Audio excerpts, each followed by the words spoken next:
Okay, I think we are live. So for everyone who's tuned in for this, thank you so much for joining us. Really appreciate you giving up some of your time on a Sunday.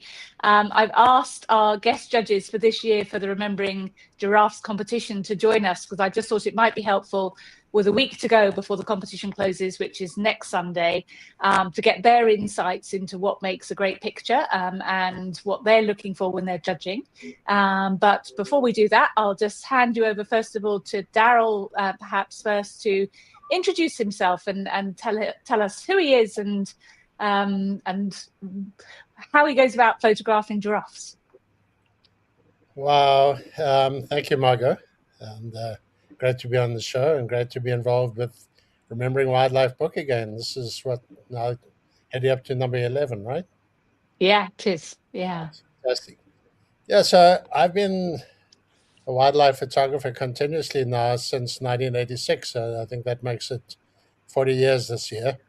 Prior to that, I was a newspaper journalist who took his own photographs, but I never had any kind of formal background in photography. I had formal background in writing, and in 1986, I gave up my life in the city and moved to the bush with a camera and started taking pictures. And now, 40 years later, I'm busy right now. Anybody who follows me on Facebook will know I'm sitting with the task of cutting 50, 60, 70,000 slides that I accumulated before the digital era that I need to get rid of because I'm downsizing, moving to a smaller home in the Cape. So I've been looking through a lot of pictures and actually editing through a backlog of giraffe pictures taken 20 years ago, 40 years ago. I haven't started culling the digital ones yet. But yeah, what am I looking for in giraffe photographs for this competition? Well, first of all, it can't just be a giraffe standing in the middle of the plains doing nothing. Um, there's got to be something of human interest. And I always look for a way that I can anthropomorphize. I mean, people always say, don't anthropomorphize about animals. Well, if we don't, how else do we judge them? How else do we look at them? How else do we emotionally connect to them? And we look at a giraffe mother kissing, licking her baby. We look at an elephant cuddling her calf, um, and it arouses human emotions. So any picture that I'm judging, I'm looking for something that's going to arouse emotions and and make me say, "Wow, that behavior." I suppose put it down to behavior and behavior that we can associate with. Just very quickly, sorry, before I move on to them to introduce you, just if you've been photographing giraffes for 40 years, one of the things we've been talking about when we put together this book is the silent extinction and how numbers have gone down and down, but there wasn't any one big moment when anyone noticed. Do you feel like looking back over 40 years of images, you can kind of notice that you're seeing them less now than you used to? Yeah, definitely. I mean, well, just the other day, I was looking at slides where I was photographing giraffes in Botswana, and I had a herd of 46 giraffes, and you just don't see that anymore. I mean, I've been going to the Masai Mara since 1991, and there used to be giraffes everywhere. Now you can actually drive for a day there and not see a giraffe, and I think it became evident about 6, 7 years ago, 8 years ago, where I'd comment to the other two guides that work with me up there. "Oh, we haven't seen many giraffes. And giraffes always used to be, well, you took them for granted because, as you mentioned earlier when we were talking privately, people go on safari and they're looking for the cats and the big five.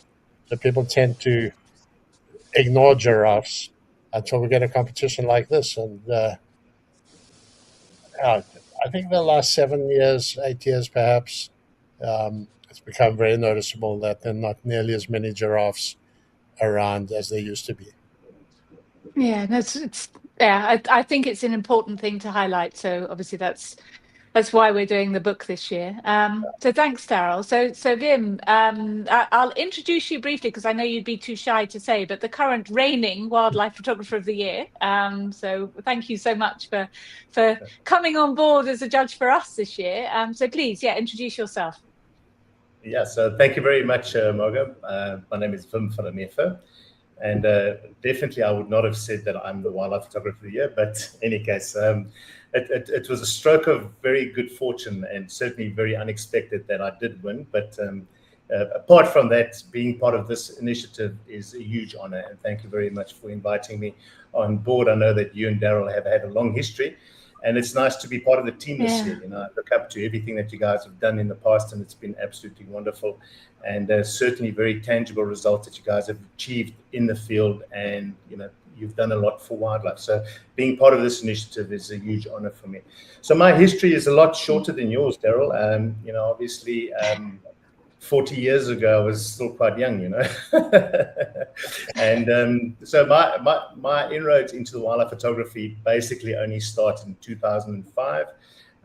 Started putting things in motion to become a wildlife photographer. It was always my dream and I always look back on life and thought that there's got to be more to life than just going to work and sitting in an office and doing these mundane jobs and sitting in traffic, etc. So wildlife photography was always something that we did as a lifestyle, as a family. I won't say it was a hobby; it was a lifestyle. It was something that we did as a family. We planned around, you know, bush trips, and you know, the next big expedition into Botswana or Namibia or whatever was always planned around the family table at night. You know, so that was basically how I got into wildlife photography as a youngster. And now fast forward up to 2005, I decided to then put plans in motion, put things in motion to actually do this as a full-time occupation. Was very difficult to do, and many pitfalls along the way. But you know, fortunately, you know, here I am, 2026, 21 years later, a bit battered and bruised, but you know, managed to get out on the other side. And you know, I'm proud to say that I'm a wildlife photographer, and I'm a traveling wildlife photographer. I travel the globe. And I love photographing everything, and you know, especially things as dear to me as giraffe. You know, and those are very iconic species that I love working with. They're very beautiful, and you know, certainly deserve the spotlight with this new initiative of yours.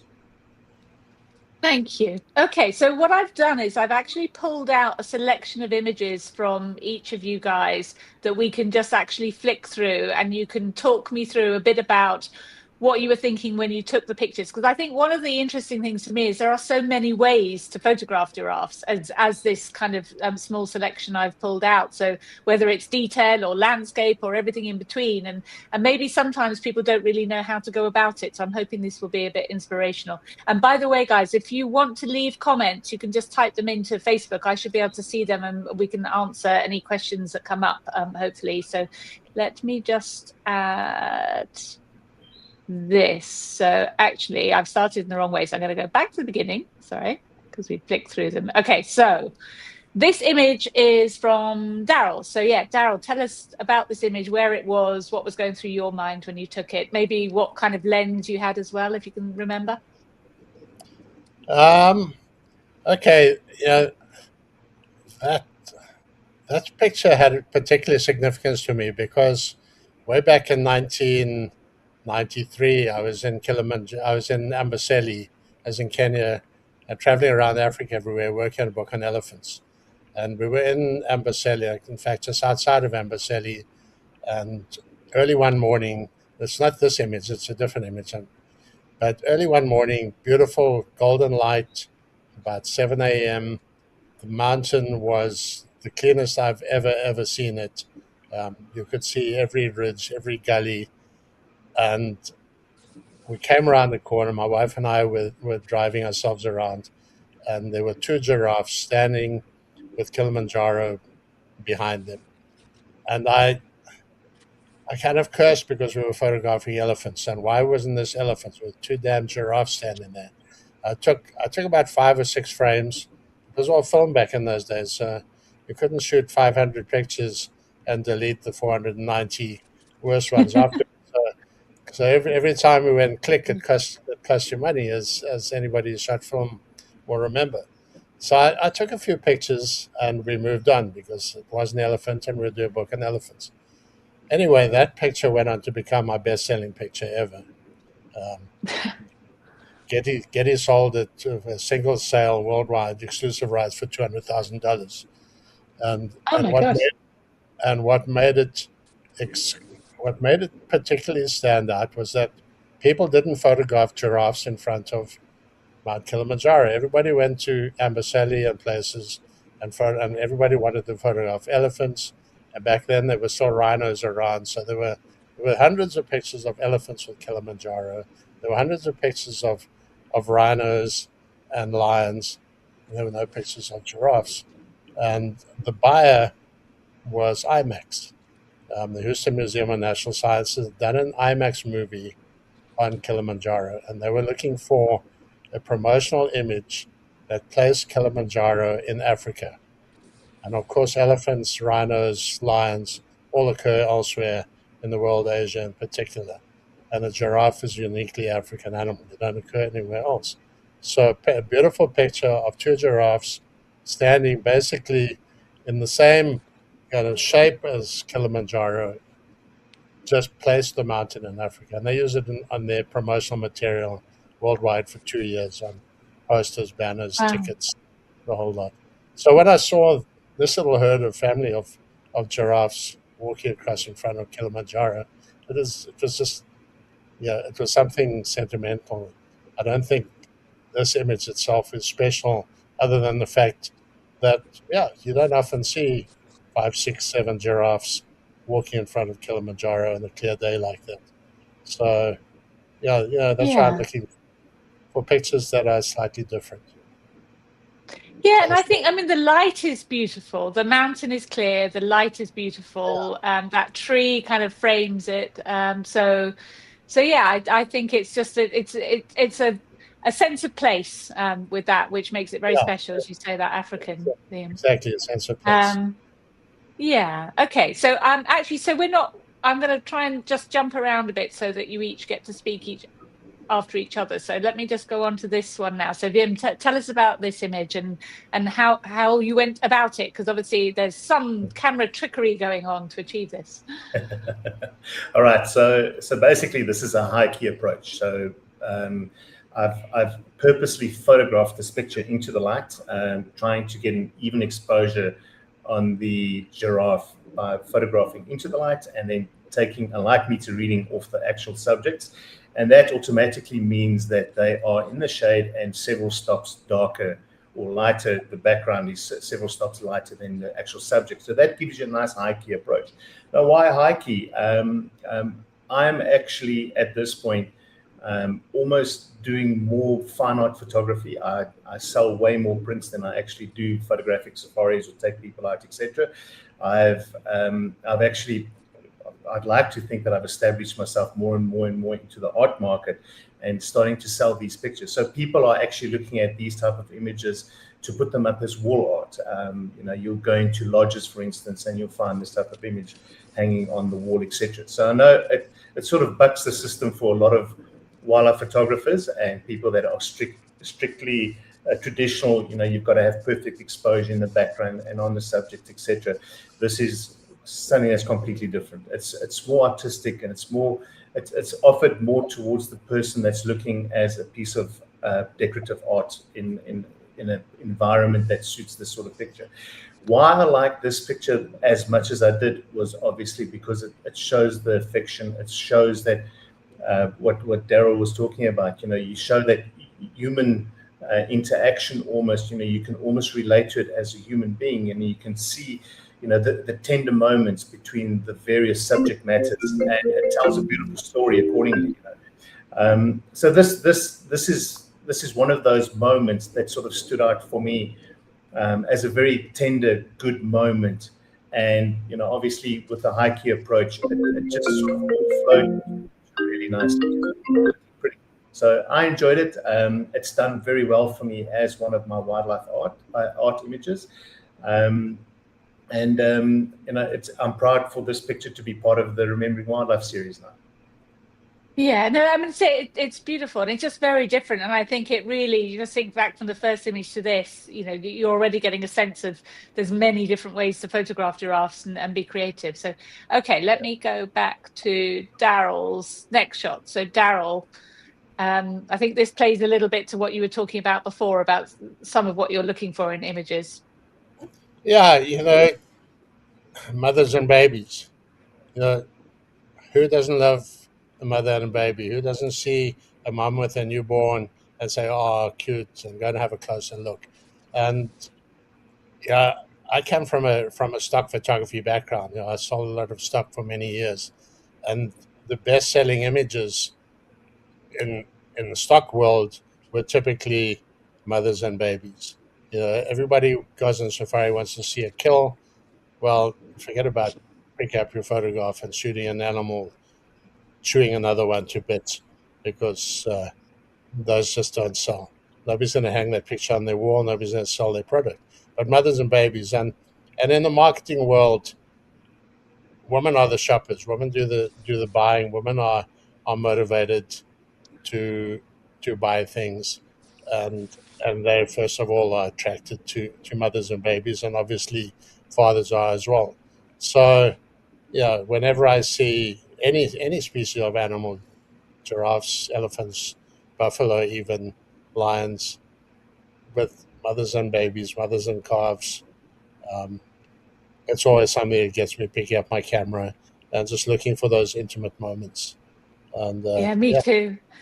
I have to say that the editorial team often have to kind of remind me that our books need to be balanced, because I'm always more attracted to this kind of image. And they're like, Margot, you can't have an entire book full of babies. So, so yes, I love this moment. And we've got a question from Matthias Lundberg here. Daryl, maybe you can skip in with this. He's saying, how shy or skittish are giraffes to photograph?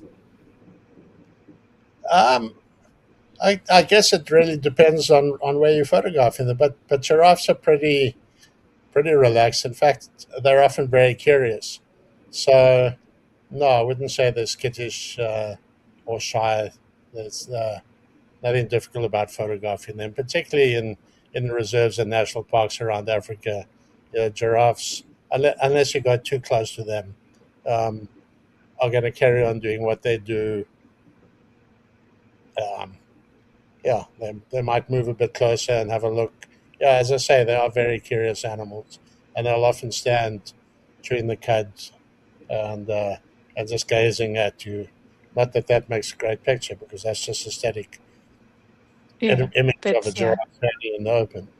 But okay. yeah, Yeah, thank you. So Vim, back to you. Another very different shot. Tell us about this. All right, so this is the image called Giraffe Circles. So this is photographed in Etosha. And what you have there in front of Kikuyu Rest Camp is this beautiful waterhole. But it's floodlit at night with these horrible mercury vapor lights that cast this big orange light onto the scene. It's very difficult to photograph because around the waterholes, this bright red or these bright white rocks that just glow, red at night with these mercury vapor lights. So I had to come up with an idea and a strategy to try and photograph these giraffes. So what I did was I put some flashes, 2 flashes on either side of the waterhole, and I actually just pinpointed it at exactly the spot where I wanted them. Well, them being the giraffe, I knew that they come through it to that one specific spot at night, and they come and drink there. And I had both beams literally just on a very narrow beam, just momentarily light up that scene there. And I used a very narrow beam to just light up that one little spot. And by doing that, I could eliminate all of the ambient light, and I could actually just get everything pitch black and just illuminate the giraffe at that moment. The flashes were probably about, 40, 50 meters away from me on either side, like I said, and just angled in so that I don't light up the foreground or the background. And it took quite a long time to get the shot, to try and get it lined up. Initially, the one giraffe was in front of the other, and it created a bit of a shadow and whatever. But it came perfectly together in this one frame, where the one giraffe was putting its head down to drink, and the other one sort of in the background was just putting its head down, and it made this perfect circle, and it looked so good. And especially that, combined with that reflection, made this beautiful circle. And it certainly has been one of my more successful images. I've used this picture in the past to create a lot of awareness for wildlife, and specifically for giraffe as well. This picture has been sold in the United States, where it did bring up quite a large sum of money for them, and I hope it could potentially do the same for this project. Let's give it back to the giraffe. That they certainly need it at this point, and this image has done very well in that regard, and it's certainly one of my favorite pictures of giraffe. I really like it. Yeah, no, thank you. I'd say we've just got that comment there from Jacqueline Austin, who said it's stunning, which it is. Okay, right. Let me go back. Daryl, next one from you. Yeah, the same thing I talked about before, mothers and babies. It's just this intimacy with the mother checking out on a young calf. This isn't a very, very old calf. I think it was about 2 weeks old when I photographed it. And going back to Matthias's question, how shy or skittish are giraffes? Well, this I was photographing very, very close. Mum was very relaxed, and the calf was very relaxed. So I was maybe 5 or 6 meters away from them. So yeah, it's just the mother-child interaction is what I'm looking for here. Yeah, and again, I just think this is a great example of, we go from the previous shot to this one, you can be, pulled way out and get the whole giraffe in, or you can just choose kind of detail, and actually that kind of mother-child interaction is lovely. And I also like the way that the leading lines, and the fact you've got the mother coming down from the top right corner, and so it just kind of makes a nice pleasing shape within there as well. So yes, we have another comment from Matthias saying how wow. So beautiful. Okay, right. Let me go back this way. Okay, something very different from Vim. Yeah, so this is another picture of a giraffe in front of Kilimanjaro. It certainly is one of my favorite pictures. It took me quite a long time to try and actually get a giraffe in front of Kili. Although this year when I went back, it happened all the time. So some years it's a lot easier, some years it's more difficult, it seems. What I really like about this picture is the absolute simplicity. You don't always get those clear days, and you don't often want the clear days, because you want the beautiful cloudy skies and the stormy skies above Kili. But for this picture, I really love the fact that it's so simplistic, and it's everything so open. You just see that shape of Kili, and you see that iconic silhouette of the giraffe. Once again, this is more aimed at being a fine art picture, and has sold as a fine art picture in the past, and certainly one of my more successful pictures in my fine art collection. And again, just because it's so simple, it's so striking, and it's all about shape, and it certainly speaks volumes for me. I hope it does for everybody else as well. It does. It's beautiful. One thing with my book hat on, though, which we have to think about when we're designing a book, as opposed to when you're doing prints, is how that would sit in a page. Because actually, the gutter, if you think about a book, would be dead center Right in the if middle, you put it across. So then we'd be having to think, okay, we'd put it like 2/3 of the way over, so that the giraffe's kind of on the right-hand page, but then it's quite narrow. So it's absolutely stunning, but it's actually worth thinking about when you're entering the competition, kind of almost like what can work in a book on kind of, you've got the single kind of page, or you've got the double page spread. So this, it's not that we wouldn't use this, but we'd be slightly challenged by it. So yeah, it's something that we have to think about as well. But yeah, no, it's beautiful. Okay, go back to, okay, I think this is the last one from Daryl. Yeah, this was just one of those spectacular evenings in the Masai Mara. Cloudy skies building up, a big storm brewing, and then the setting sun just lit up the clouds from behind, and I got this amazing color in the sky. And I was actually following a rhino at the time, and I turned and looked around, and giraffes walking right across the top of the ridge, and well, the rhino got forgotten, and these guys, it was just spectacular the way they stayed up on the skyline and that sky, and again, that's you can't always use a long lens. I think I used a 70 to 200 here at the shorter end, because the sky is the subject, and the giraffes are just complementing it. Yeah, and I think this actually also illustrates something that's actually people don't necessarily think about, but it's incredibly challenging sometimes to achieve, is that you've got really good delineation of the legs, and and you can see them virtually all the way down to the ground, because too often, if they're not right on top of a ridge, you get a kind of cut off, so you've just got the dark background and you can see like half a leg, and obviously that's no good. Legs they have full legs. So but it's like how many times I've sat begging the giraffe to just go higher, please, and just get to the top of the ridge. So so definitely from a judging perspective, we want this clear sight of the whole of the legs, and not legs that look chopped off. Okay, right, so then so then final one from Dim.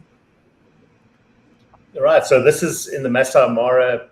It was one of those very early mornings rushing out to where we last left the cheetahs the night before. They hadn't hunted, so we needed to try and get out there as soon as possible. Well, we went out into this area and it was just covered with mist, and in the background this glorious sunrise just came up, and this journey of giraffe came past.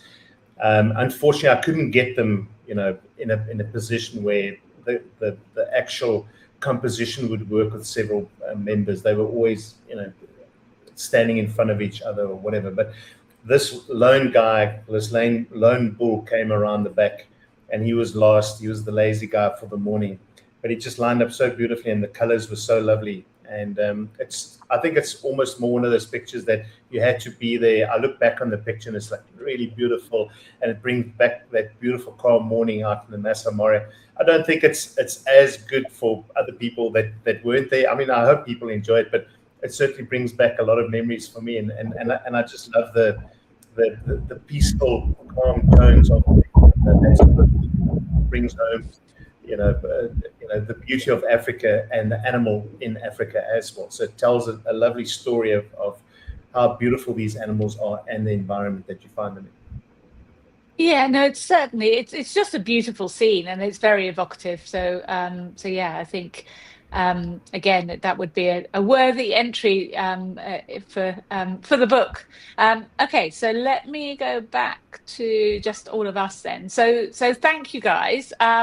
Just to explain the process for everyone. So the competition ends in a week. So these guys have not seen any entries yet, and they actually don't see all of the entries. My editorial team and I have an initial shortlisting where we get it down to the 200 finalists, and those are the ones that then get announced. But then these guys will take over from us and be giving their scores to those and putting out the final 20 for us. So I think it's over the next couple of months, because we're making the book. We're starting to make it now, designing it during April. So we need all these images chosen by the end of April. So lots of hard work ahead, but I can't really wait to see it. And we've been sharing some of the entries on social media already, so you guys might have had a chance to see some of them, but there's some real beauties in there as well. So I think it's going to be a tough job. Looking forward to it, Margot. Okay, well, thank you so much, guys. I mean, we're getting lots of nice comments saying beautiful images, but no other particular questions about entering the competition. So I think I'll wrap it up for there and say good evening to you both. But I will be in touch with both of you with your work. And yeah, thank you, everyone else. I hope it's been useful. And we'll see you all again very soon. So thank you. Okay, bye. Thank you. All the best, Margot. All the best. Take care, Daryl. Have a good evening. I will do. Let's hope that Donald finishes this war quickly and we can get through. Let's get back to business. Absolutely. Yeah. Okay.